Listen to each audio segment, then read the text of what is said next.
Hey everyone, it's Ben Hardy here. Today we're reviewing this manual Supra with some modifications. I'll include a link to the Land Rover and Lehigh's website in the description down below. They're providing us with the Supra. If you have any questions, just ask for Bronson. Also include a link to my car buying guide. Let's get into it.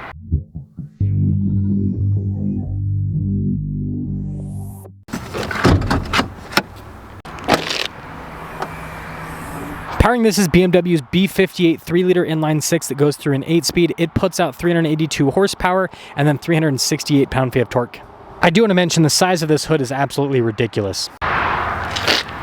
Before we move forward with this review, I do want to mention if you want to see more videos just like this, then I recommend you subscribe because I post content every single day. Like I said, the hood on this thing, absolutely enormous. You got these cool fake vent pieces on either side. The headlight design with the new Supra, I think, looks fantastic. And yes, we have more fake venting. This still has the stock front splitter, but they've added some carbon fiber underneath that, which definitely gives the Supra a more aggressive front end. Up front, the tire and wheel setup is 255 by 35 by 19. In the back, it's 275 by 35 by 19.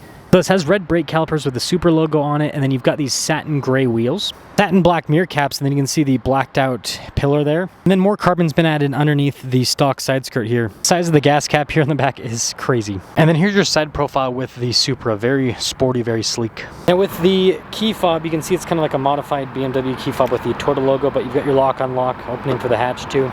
Speaking of hatch, this is in fact a hatchback. It's got a cargo cover built in from the factory, and this is a sports car, so the storage space isn't massive, but it's usable. Now this one has this giant aftermarket spoiler added.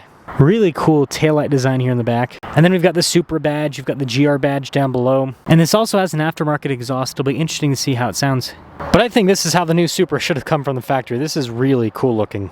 Now let's pop inside. There's actually lots of soft touch trim here on the door panel, nice stitching down below. The mirrors do power fold in. This comes with the JBL sound system and blind spot monitoring.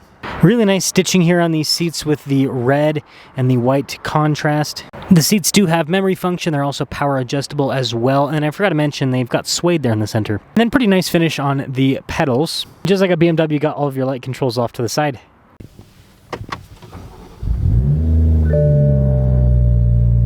Now I think the steering wheel of the new Supra is actually pretty cool looking, although it's a modified BMW steering wheel. It does have nice trim and nice stitching as well. And then it's practical with all of the controls here on the front face. And it just has regular stocks there on the back too. I've got this digital gauge cluster here in the center. The fun party trick is when you pop into sport mode, it changes the gauge just a little bit, but it has all the basic information that you need to see. This does have a backup camera in reverse. And then this has BMW's previous generation UI, which is still really quick to respond and easy to use, just not as big as the new BMW screens. Now the benefit of this older infotainment system is you get physical buttons down below for not only the radio presets, the volume control, but also for the climate control and the heated seats. And before we pop down too far, we do have nice trim and stitching all across the dash. This does come with a wireless phone charging pad, USB 12 volt as well. There's nice carbon fiber trim here in the center. And we've got the shifter for the 6-speed manual. The reverse lock, that's where you push and then go up. There is a physical control for the infotainment system. And then physical buttons for random stuff like your auto stop start if you want to turn that off, your sport mode, parking sensors, and some of the safety tech. The Supra does not have a center console, just has a couple of cup holders here in the center, but there is a little bit of storage behind those cup holders. And then the roof has a double bubble design, so it helps out with headroom a little bit. Let's take it out and see how this performs.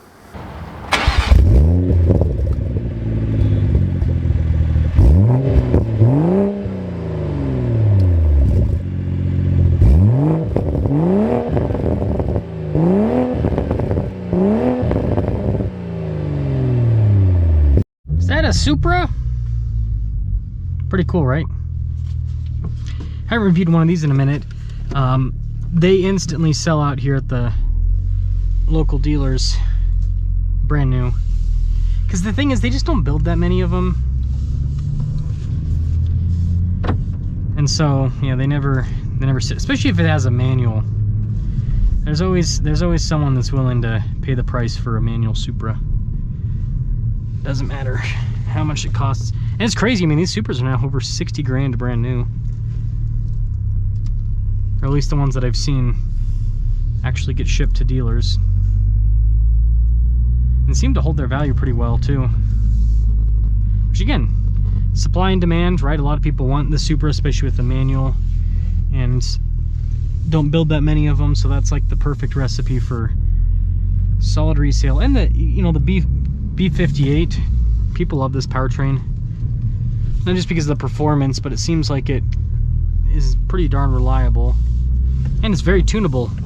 It's one thing that people do like too, is how you can just get crazy amounts of power out of this thing. Now the manual transmission itself is better than any unit in a BMW, but it's still a BMW manual transmission, which just are not all that great in terms of the feel and feedback and everything, but not horrible. Pop into the sport mode. I love inline sixes because they're so blippable. Got a little bit too close. I got super long legs, so sometimes it's kind of difficult to get a good setup with a pedal box like this. Handling, of course, feels fantastic. Corners flat. Yeah, really nice engagement there. Just a shifter and everything feels a little bit wonky. It's not the worst though. Not the worst by a long shot. We'll say clutch engagements is pretty darn good. Gosh, this has so much power. And the low end torque again with the B58. Super sharp. It's fantastic. And you actually get pretty decent feedback with the steering as well.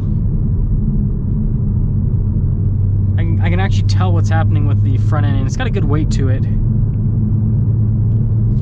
So the engagement there is pretty darn good too. And you know, I will say, I obviously have to angle the car, but these ground effects don't seem to get in the way too much. But obviously these little dips and everything are not all that aggressive, so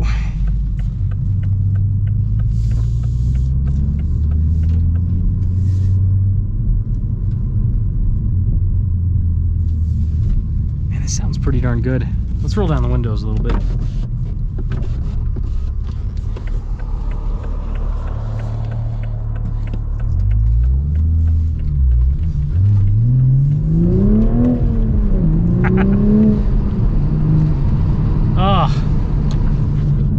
It's quick.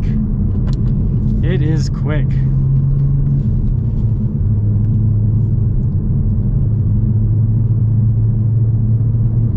This is a fun car. Again, the handling's one of the things that I actually like the most. And the engine. Handling in the engine. Transmission, I could do without. I mean, I love manuals, just not this manual. But still, I mean, this is by far the best BMW that they sell. Seriously.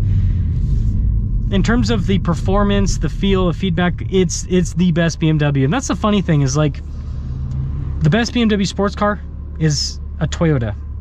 The best BMW SUV, I would argue, is either a Land Rover or the Ineos Grenadier that I have. Both, like, you know, the Land Rovers with the BMW engines are great, and then the Ineos Grenadier with the B58, that's also a great SUV. So it's like BMW is really good at making a powertrain, and once they share it with someone else, it's like they fix it and give it a little bit of soul, and then it's great. And that's kind of the thing about German cars, is they're soulless. And so you get some engineers that know how to put some soul into a car, and it leads to something like this that's a great product. And this is really fun. This is engaging to drive, and it drives, I mean, I daily drove one of these for a little bit. You can daily drive it. As good as any other sports car. And it actually gets not the best fuel economy on the planet, but it gets decent fuel economy.